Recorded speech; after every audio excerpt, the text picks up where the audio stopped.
हम टॉपिक कर रहे थे motion of charge particle in uniform magnetic field. आपका एक यूनिफॉर्म मैग्नेटिक फील्ड था,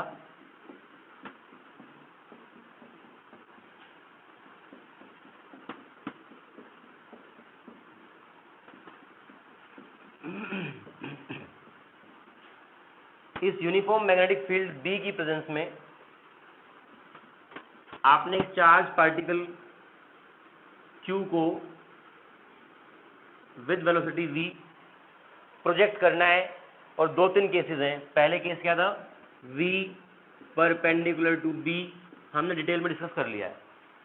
आज सेकंड केस डिस्कस करेंगे, v पैरेलल टू b। अगर मैंने इस चार्ज पार्टिकल को परपेंडिकुलर डायरेक्शन में ना भेज के इसके पैरेलल भेजा है, b ऐसे है और v भी ऐसे मैंने उसको दी है वेलोसिटी भी। अब बताएं इस केस में मैग्नेटिक फोर्स कितना लगेगा, 0। तो magnetic force F is Q v cross b। तो आपका v और b पैरेलल है इस केस में, Q v b sine 0 degree, ये 0 हो जाएगा तो फोर्स आपका 0 हो जाएगा। Magnetic force in this case is 0। अगर कोई ग्रेविटी कुछ भी नहीं है, कोई और अदर फोर्स लग ही नहीं सकता, तो आप बताएं अगर फोर्स 0 है और मैंने उसको v वेलोसिटी देके छोड़ा है तो फर्दर उसका मोशन कैसा होगा। अगर कोई और फोर्स एग्जिस्ट नहीं करता और मैंने किसी पार्टिकल को वेलोसिटी v दे दी है तो उसके बाद उसका मोशन कैसा होगा। हाँ जी, न्यूटन्स फर्स्ट लॉ। अगर बॉडी रेस्ट में है तो रेस्ट में रहेगी, अगर मोशन में है तो मोशन में रहेगी, अनलेस कोई एक्सटर्नल फोर्स ना लगे। तो एक्सटर्नल फोर्स नहीं लग रहा तो this motion will be a straight line. Straight line में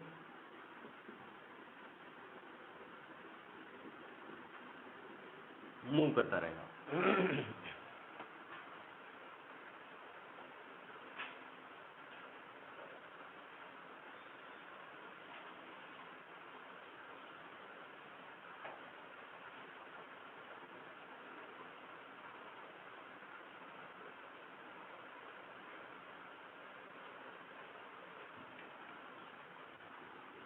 आपका तब भी 0 रहेगा क्योंकि साइन 180 इज ऑल्सो 0। अगर v और b पैरेलल हैं तब भी फोर्स 0 रहेगा और एंटी पैरेलल है तब भी 0 रहेगा।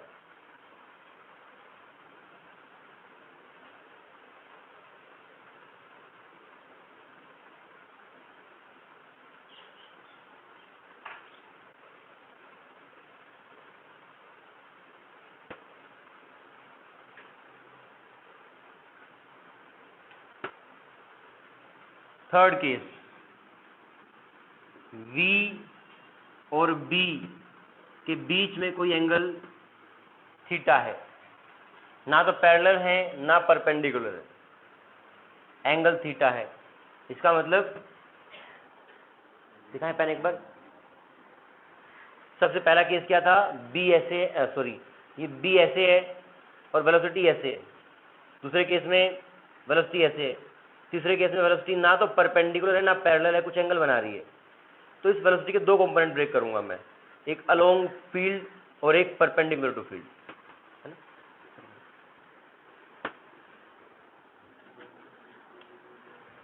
नोट डाउन कर लिया है।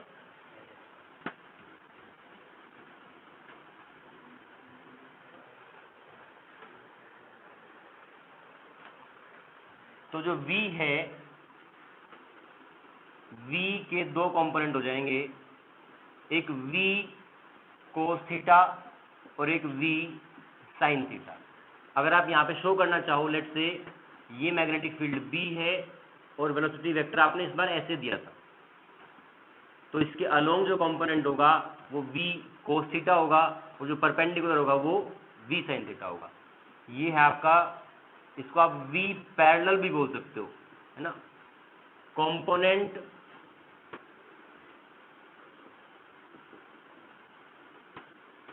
Along magnetic field, component of velocity basically, component perpendicular to magnetic field या फील्ड आप जो बोले, दो component.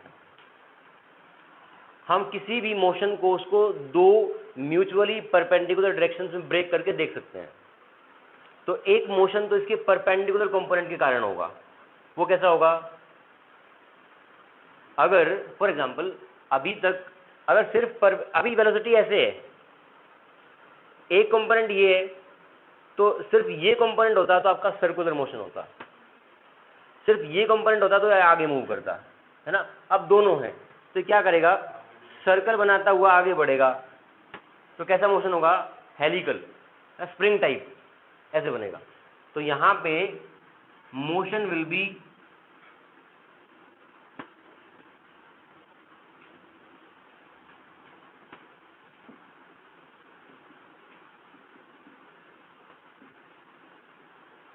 Helical motion.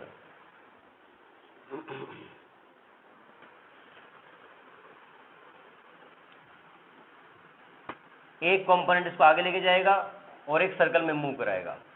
And this perpendicular is this component is responsible for circular motion and this component is responsible for linear या straight line motion, linear motion. इन दोनों का combined effect क्या होगा? Helical motion. और ये पार्टिकल आपका ऐसे एक स्प्रिंग के फॉर्म में आगे मूव करेगा। यहां पे एक पैरामीटर होता है आपका पिच। पिच का मतलब है, फॉर एग्जांपल देख ले एक बार, एक पैरामीटर है पिच। जब पार्टिकल आपका सर्कल में मूव करता है वो आगे बढ़ता है। फॉर एग्जांपल यहाँ पे है पार्टिकल, तो एक सर्कल जब कंप्लीट करेगा और एग्जैक्टली उसी पोजीशन के सामने आ जाएगा, तो जितना लीनियर डिस्टेंस ट्रेवल कर लिया वो पिच है। ठीक है, तो मैं कह रहा हूँ कि मान लो पार्टिकल यहाँ था, यहाँ से यहाँ तक जो डिस्टेंस है इसको बोलते हैं pitch.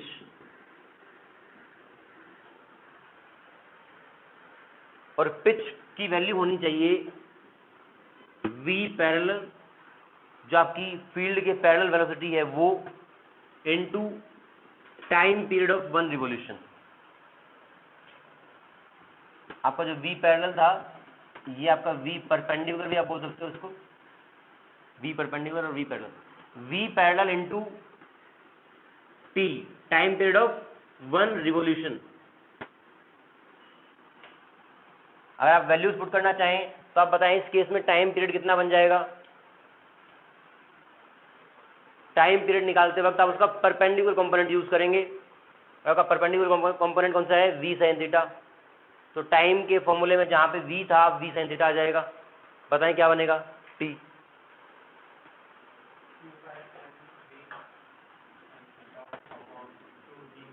To pi m v sin theta,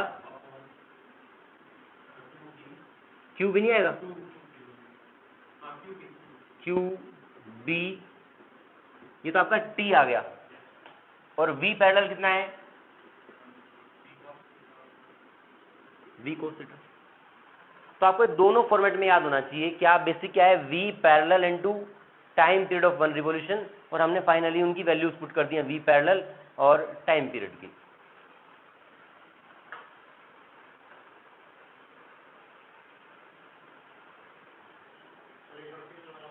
हाँ जी, पिच वाला ऐसा है, जब आपका पार्टिकल सर्कुलर मोशन करते हुए आगे बढ़ रहा है, तो फॉर एग्जांपल यहाँ पे है अभी, तो जब एक पूरा सर्कल चक्कर काट के पूरा उसके सामने आ जाएगा, तो वो जो डिस्टेंस उसने लीनियर चला, वो डिस्टेंस आपका पिच है। जैसे आपने हम बोलते हैं ना कि कोई नट बोल्ट है तो चूड़ी होती है ना, तो आप एक जगह से पेन टिकाओ और पेन को घुमाओ और वापस उसी पॉइंट के सामने आ जाएंगे, तो आपका पेन की पॉइंट आगे हो जाएगा। तो कितना आगे हो गया वो आपकी पिच है। क्लियर है? तो ये आपकी पिच होगी।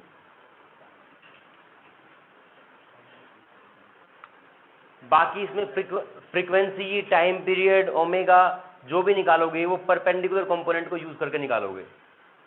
जैसे टाइम पीरियड आपने परपेंडिकुलर कंपोनेंट यूज करके निकाला है। तो ये 3 तरह के मोशन आपके हो गए, circular, straight line and helical. याद रहेंगे, आसान है।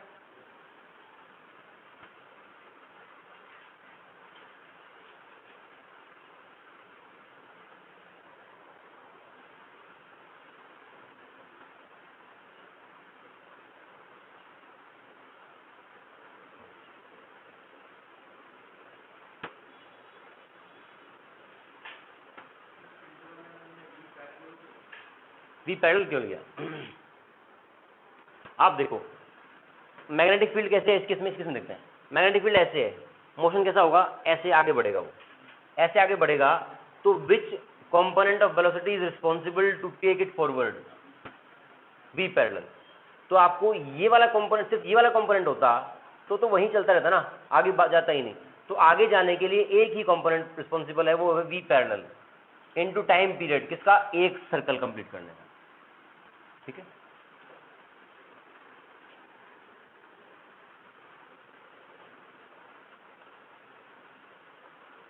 हाँ जी बच्चे।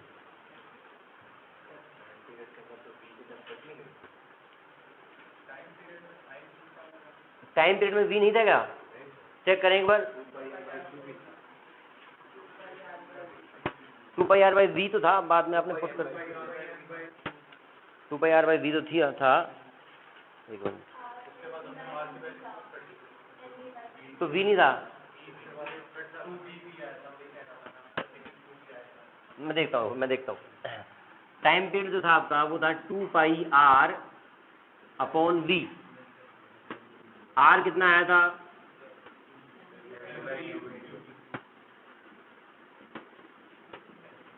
तो 2v तो है ही नहीं यहाँ पे, क्यों लिखवाया फिर? जब वो कट नहीं था तो फिर लिखवाया क्यों और बताया इतना लेट?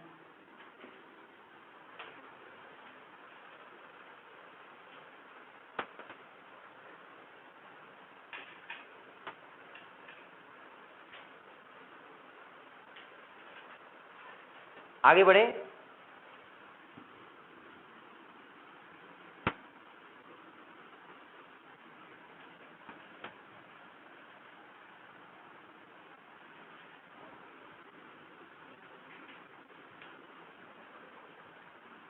अगले 2 टॉपिक भी आपके लोरेंज फोर्स के ऊपर ही बेस्ड है, उसका एप्लीकेशन है।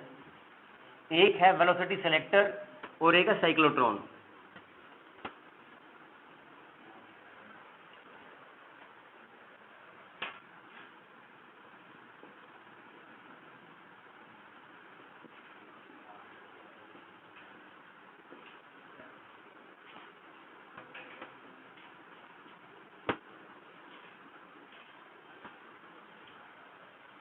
अगर मान लीजिए आप बहुत सारे चार्ज पार्टिकल्स हैं आपके पास, Q1, Q2, Q3, moving with velocity V1, V2, V3, इनकी बीम है एक। आपको क्या चूज करना है? मुझे तो एक V1 वेलोसिटी वाले पार्टिकल्स को सेलेक्ट करना है, बाकी सारे को रिजेक्ट करना है। वेलोसिटी सेलेक्टर, एक पर्टिकुलर वेलोसिटी वाले चार्ज पार्टिकल्स को मुझे पिक करना है, पकड़ना है। तो एक मैं ऐसा अरेंजमेंट बनाऊंगा अभी जिसमें क्या होगा कि जो इस पर्टिकुलर वेलोसिटी वाला पार्टिकल है वो तो स्ट्रेट ट्रेवल करेगा, एक मशीन होगी वही तो वेलोसिटी सेलेक्टर, वो स्ट्रेट ट्रेवल करेगा, बाकी सब बेंड कर जाएंगे इस साइड या इस साइड। और आपको जो पार्टिकल सेलेक्ट करना है वो स्ट्रेट ट्रेवल करेगा और आप उसको कैसे न कैसे कैप्चर कर लोगे। ठीक है, तो वो अरेंजमेंट कैसे होता है वो देख रहे हैं। We have to select a particular velocity charge particle among the beam of number of particles with different velocities. देखो भैया, इसमें हम सबसे पहले एक इलेक्ट्रिक फील्ड E लगाते हैं, और जैसे ही इस रीजन में जहां पे इलेक्ट्रिक फील्ड लगा हुआ है कोई charge particle Q having velocity V इसके अंदर एंटर करेगा, आप ये मान लें कि इस पॉइंट के बाद से इलेक्ट्रिक फील्ड लगना शुरू हुआ। इलेक्ट्रिक फील्ड यहाँ पे इसके बाद हर जगह है। तो जैसे ही ये एंटर करेगा तो इसके ऊपर इलेक्ट्रिक फील्ड का फोर्स किस साइड लगेगा? दोबारा बताता हूँ। देखो पहले हमारा एम क्या है, different charge particles having different velocities की एक बीम जा रही है, हमें एक पर्टिकुलर वेलोसिटी वाले चार्ज पार्टिकल्स को पिक करना है, चूज करना है। तो ऐसा मैं अरेंजमेंट बनाऊंगा कि जो वेलोसिटी मैं चूज करना चाहता हूँ वो आपकी स्ट्रेट ट्रेवल करेंगे और बाकी डाइवर्ट हो जाएंगे। तो सबसे पहले एक इलेक्ट्रिक फील्ड ई लगाया गया है, उसमें कोई एक random charge particle Q having velocity V अगर ऐसे ट्रेवल करेगा तो बताएं उसके ऊपर फोर्स किस साइड लगेगा? हाँ जी,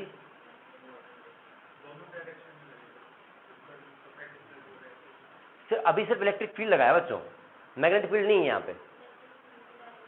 इलेक्ट्रिक फील्ड की डायरेक्शन में तो आपका फोर्स लगेगा इस साइड, इसको मैंने बोल दिया एफ ई, ठीक है। अब मैंने ये कहा कि जिस पार्टिकल को मुझे चूज करना है उसके ऊपर उसका डिफ्लेक्शन नहीं होगा, तो नेट फोर्स जीरो होना चाहिए, ऊपर भी और नीचे भी फोर्स जीरो होना चाहिए, तो आपको एक फोर्स और लगाना पड़ेगा। उसके लिए आपने क्या किया, मैग्नेटिक फील्ड इस डायरेक्शन में लगाया। ये इलेक्ट्रिक फील्ड था, ये मैग्नेटिक फील्ड। डायरेक्शन समझ लें कैसे है, पेन दें, दो पेन दे दें, देखो दे दें। इलेक्ट्रिक फील्ड ऐसे था, पार्टिकल की वेलोसिटी ऐसे थी, जैसे ही इस रीजन में एंटर करेगा इलेक्ट्रिक फील्ड के कारण फोर्स ऊपर लगेगा। अब मैंने एक मैग्नेटिक फील्ड इस साइड लगा दिया है ना, ये जो ड्रॉ किया हुआ बी है ये ऐसे है, तीनों म्यूचुअली परपेंडिकुलर हैं, ई वी और बी परपेंडिकुलर।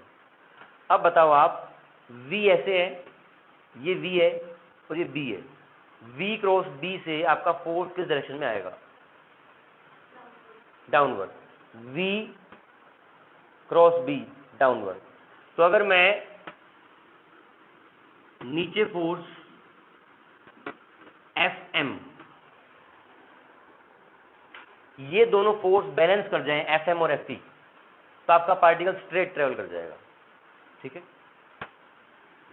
तो एफ ई का मैग्नीट्यूड हो जाएगा क्यू इंटू ई, और जो मैग्नेटिक फोर्स है, ये इलेक्ट्रिक फोर्स है, ये मैग्नेटिक फोर्स है, ये रहता है Q V cross B. V ऐसे है और बी ऐसे है तो 90 डिग्री है, V cross B will be simply Q we B. Q वैसे तो वी क्रॉस बी होता है, अगर मैग्नीट्यूड की बात करेंगे तो Q we B sine 90 degree, तो क्यू वी बी। तो F M basically comes out to be Q we B, इसका मैग्नीट्यूड ये आया। अगर पार्टिकल को अनडिफ्लेक्टेड निकलना है तो दोनों फोर्स को बराबर होना पड़ेगा, तो q E equal to q we B, q कटेगा, velocity is equal to E by D.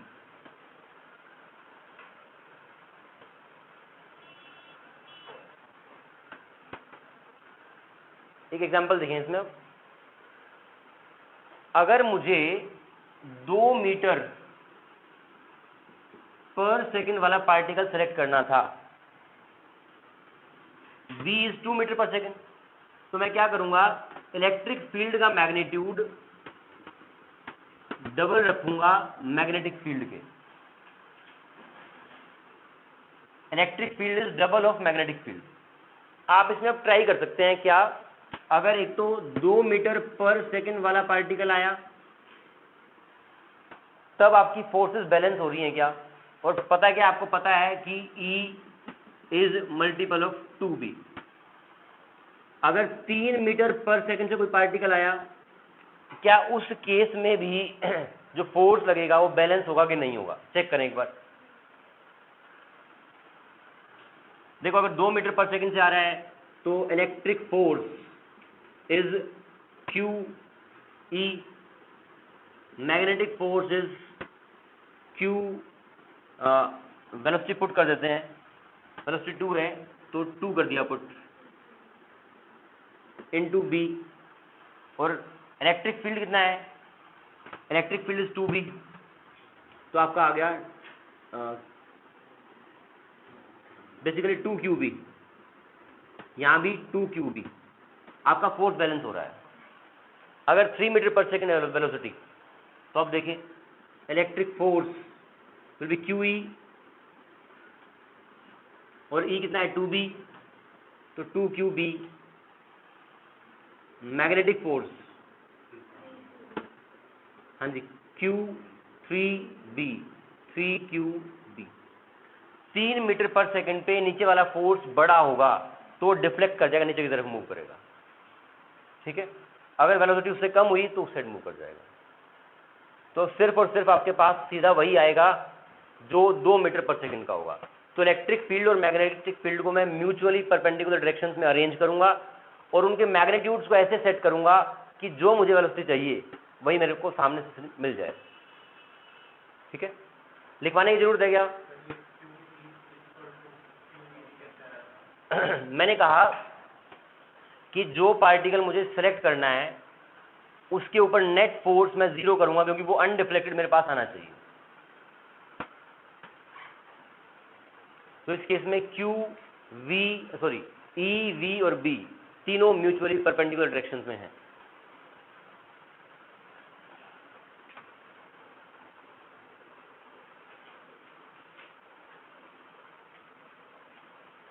Section पूछना है कुछ?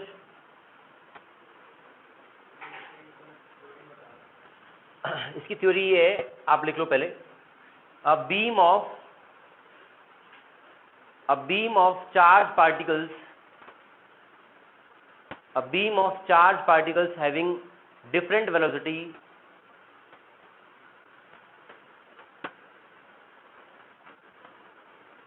is present in some region, full stop. We have to select charged particles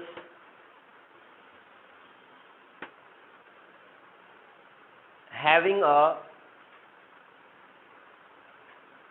particular velocity.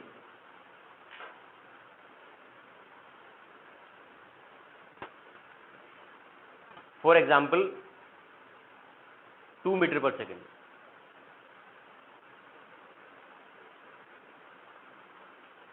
2 metre per second, ठीक है।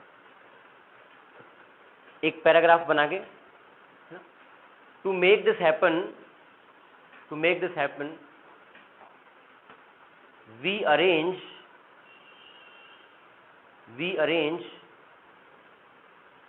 electric field, magnetic field in perpendicular direction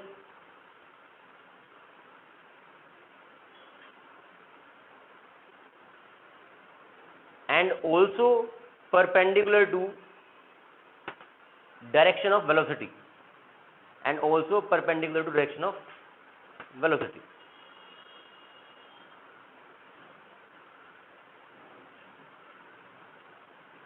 and set the magnitude of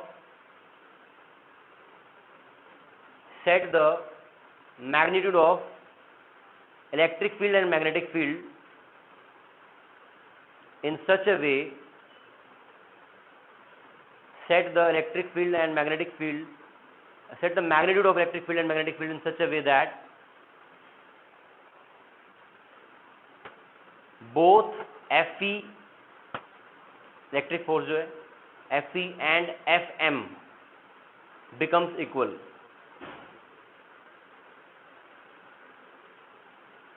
and desired particle go undeflected,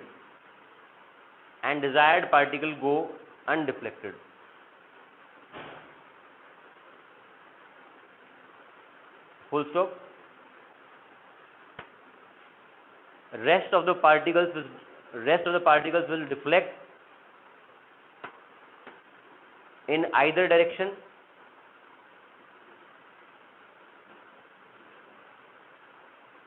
because Fe and Fm, Fe not equal to Fm कर लो, because Fe not equal to Fm.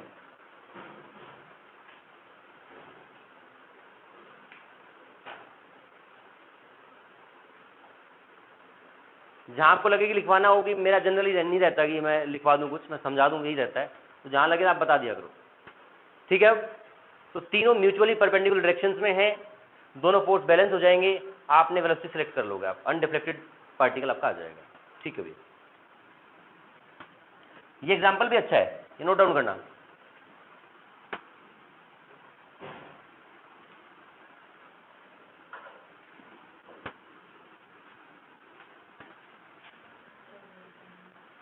Lorentz force के ऊपर ही based आपका अगला topic है cyclotron.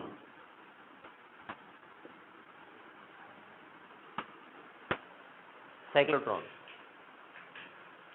ये लिख लिया सारे साइड।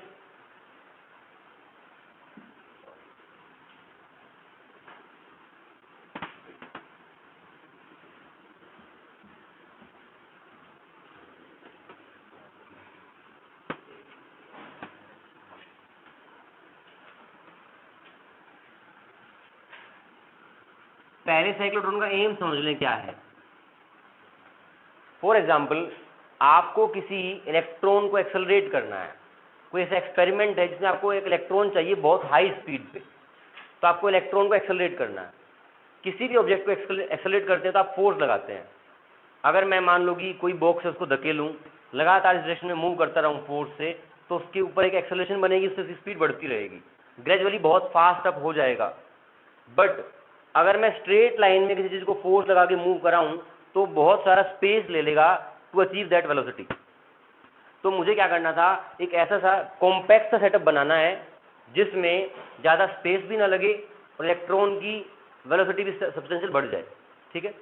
तो उस सेटअप का नाम है cyclotron. It is basically design to accelerate the charge particle which will be needed in some reaction. High speed electron is needed in some reaction, उसको वेलोसिटी अचीव कराने के लिए हमने साइक्लोट्रॉन डिजाइन किया है। कैसा होता है, आपका एक डी शेप्ड रीजन होता है, नीचे एक और डी शेप्ड रीजन होता है। इन डी शेप्ड रीजन में आपका यूनिफॉर्म मैग्नेटिक फील्ड प्रेजेंट होता है, directed towards inside the board.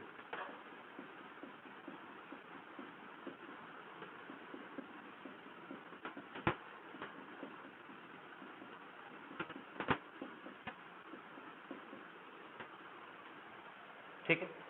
और जो बीच का रीजन है यहाँ पे प्रेजेंट होता है इलेक्ट्रिक फील्ड, ये आपका मैग्नेटिक फील्ड था, और यहाँ इस रीजन में आपका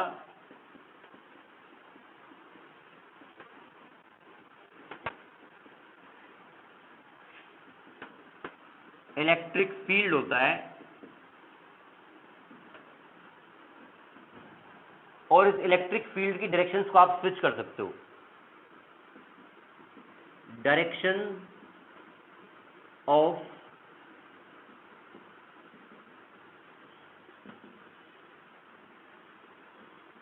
कैन बी स्विच्ड,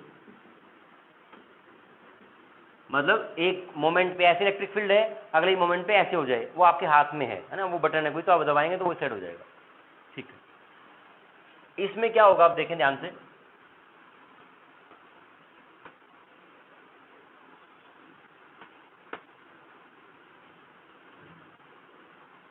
ये सेंटर है 2D का। आप मान लें कि यहां से एक चार्ज पार्टिकल मैंने v वेलोसिटी से, चार्ज पार्टिकल q है, इलेक्ट्रॉन है बेसिकली, चार्ज q की वेलोसिटी v। आप बताएं कि इस चार्ज पार्टिकल पे फोर्स किस साइड लगेगा in presence of this magnetic field.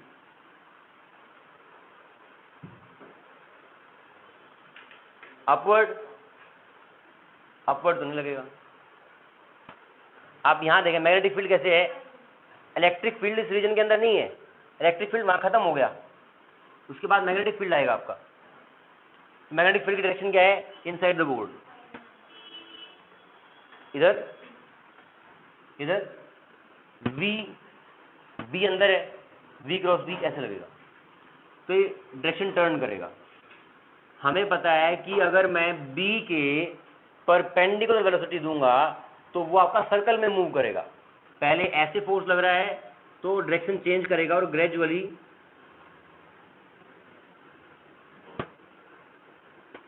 ऐसे मूव करेगा। बताओ हाँ कि ना? जो हमने पहला पार्ट किया था कल उसी का एप्लीकेशन है। अभी आएंगे। इलेक्ट्रिक फील्ड जब वो इस रीजन में एंटर करेगा तब आएगी, कन्फाइन कर रखी है। यहां से यहां आया तो वेलोसिटी नहीं बदलेगी, उतनी ही रही। अब जब ये इस रीजन से एंटर करेगा तो मैं इलेक्ट्रिक फील्ड को इस डायरेक्शन में स्विच कर दूंगा। इस डायरेक्शन में स्विच करूंगा तो इस Q के ऊपर फोर्स लगेगा QE, एक्सेलरेशन हो जाएगी QE/m। तो अगर एक्सेलरेशन है तो वेलोसिटी बदलेगी। ये अब ज्यादा वेलोसिटी से इस फील्ड में एंटर करेगा, ठीक है, ज्यादा से एंटर करेगा। अब बताओ आगे मोशन कैसा होगा? सर्कुलर। हाँ, V कैसे है? V नीचे है, B इस साइड है, तो V क्रॉस B फोर्स ऐसे लगेगा, इसको इस साइड घुमाएगा। अब ये बताओ सर्कुलर मोशन तो होगा, बट वो सर्कुलर मोशन जाके इसी के सामने टकराएगा, आगे टकराएगा, पीछे टकराएगा? सवाल समझ में आया क्या? आपने कहा कि ये सर्कल तो बनाएगा, बट वो सर्कल घूम के इसके सामने ही आएगा, इससे पहले आएगा या बाद में आएगा? बाद में। कैसे? रेडियस का फॉर्मूला होता है आपके पास mv/qb। Mass of particle is same, charge is constant, magnetic field is constant. अगर वेलोसिटी बड़ी हो जाएगी तो r बड़ा हो जाएगा, r बड़ा हो जाएगा। तो ये घूम के कहाँ एंटर करेगा? यहाँ कहीं। जब ये इस फील्ड में एंटर कर रहा होगा, यहाँ पे इस रीजन में, मैं इलेक्ट्रिक फील्ड को फिर से स्विच कर दूंगा। इलेक्ट्रिक फील्ड स्विच हो गया तो फोर्स ऐसे लगेगा, फिर से वेलोसिटी बढ़ जाएगी। वेलोसिटी बढ़ गई तो रेडियस बढ़ जाएगा,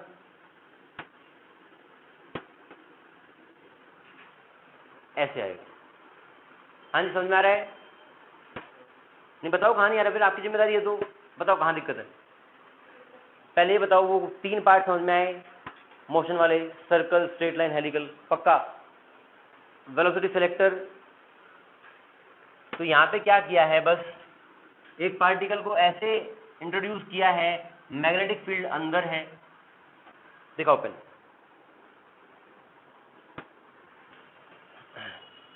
मैग्नेटिक फील्ड कैसे है? अंदर है। पार्टिकल को वेलोसिटी ऐसे दी है, यहाँ की बात कर रहा हूँ जब मैं यहाँ पे है, फील्ड अंदर, वेलोसिटी ऐसे v क्रॉस b, फोर्स ऐसे लगेगा तो डायरेक्शन चेंज होगी, इस साइड आएगा। जब पार्टिकल आगे जाके ऐसे हो जाएगा तो velocity v cross b, force ऐसे लगेगा, तो एक सेंटर की तरफ फोर्स लगता रहेगा और सर्कल में मूव कर जाएगा। जब वो यहाँ से एग्जिट करने वाला होता है तो मैं इलेक्ट्रिक फील्ड की डायरेक्शन ये रखता हूँ। उस इलेक्ट्रिक फील्ड के कारण ये चार्ज Q है, Q चार्ज के ऊपर फोर्स लगेगी Q इंटू E। अगर यहाँ फोर्स लगी तो उस फोर्स के कारण एक्सेलरेशन आ जाएगा QE/m। अगर किसी पार्टिकल की एक्सेलरेशन है तो उसकी वेलोसिटी बढ़ेगी। तो ये पार्टिकल जब यहाँ से यहाँ आएगा तो इसकी वेलोसिटी बढ़ जाएगी, इसकी वेलोसिटी बढ़ेगी, ये ऐसे हो गई वेलोसिटी अब नीचे की तरफ, और B ऐसे ही है। तो V क्रॉस B कैसे होगा? V क्रॉस B, V के ऊपर हाथ लगाया, B की तरफ घुमाया, V क्रॉस B, फोर्स ऐसे लगेगा, ऐसे लगेगा। तो ये इसको इस साइड बेंड करेगा, इस साइड बेंड करेगा तो आपका ऐसे जाएगा। बट मैं कह रहा हूँ कि अब रेडियस ज़्यादा हो जाएगा। क्यों?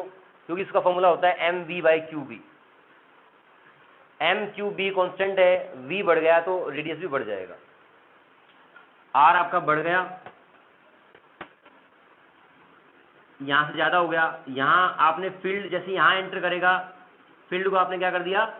इस साइड स्विच कर दिया, तो और वेलोसिटी बढ़ गई, और बढ़ गई तो रेडियस और बड़ा हो गया। यहाँ आपने फिर ऐसे स्विच कर दिया तो ऐसे आ गई, तो अब और बढ़ जाएगा आगे। तो ये आपका ऐसे गोल गोल घूमते घूमते अपनी स्पीड बढ़ाता रहेगा, और फिर फाइनली यहाँ पे आप एक इसके लिए एग्जिट रूट छोड़ेंगे जहाँ से पार्टिकल एक्सेलरेट होके बाहर निकलेगा।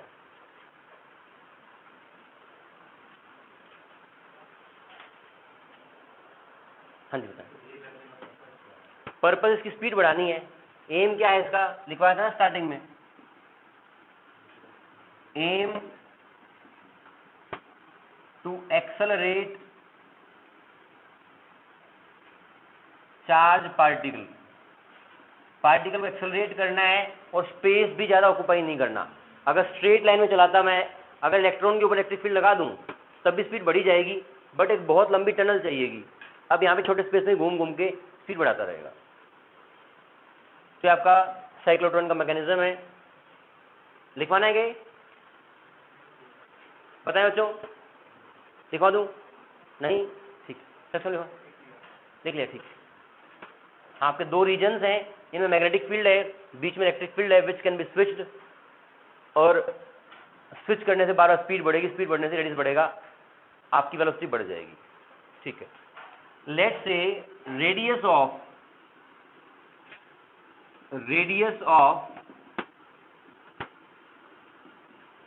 साइक्लोट्रॉन डी या साइक्लोट्रॉन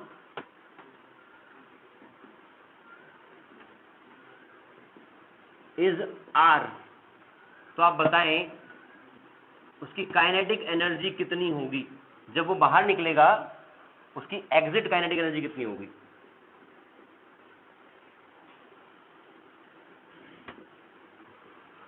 कैसे निकालेंगे? आपको आर का फॉर्मूला पता है, फाइनली उसकी वेलोसिटी v मान लो, है ना, ये v फाइनल मान लो, तो v will be equal to Q B R by M. देख ले भाई, फाइनल वेलोसिटी आपकी r पे डिपेंड करेगी, Q B R by M. आपको काइनेटिक एनर्जी निकालनी है, kinetic energy is half M V square, तो हाफ एम, v की वैल्यू पुट कर दें, Q square B square R square upon M square, एक एम कटेगा, तो एक एम कटने के बाद बच जाएगा आपका kinetic energy is Q square B square R square upon M. यहाँ पे क्यू चार्ज है पार्टिकल का, बी मैग्नेटिक फील्ड है, M mass of charge particle and R is radius of cyclotron D. Cyclotron D का जो radius है वो are है कैपिटल।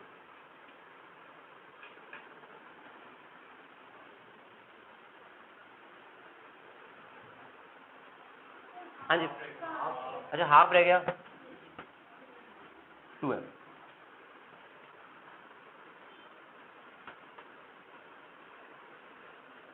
इतना ही करते हैं आज, कल रिवाइज करके आए इसको। Thank you.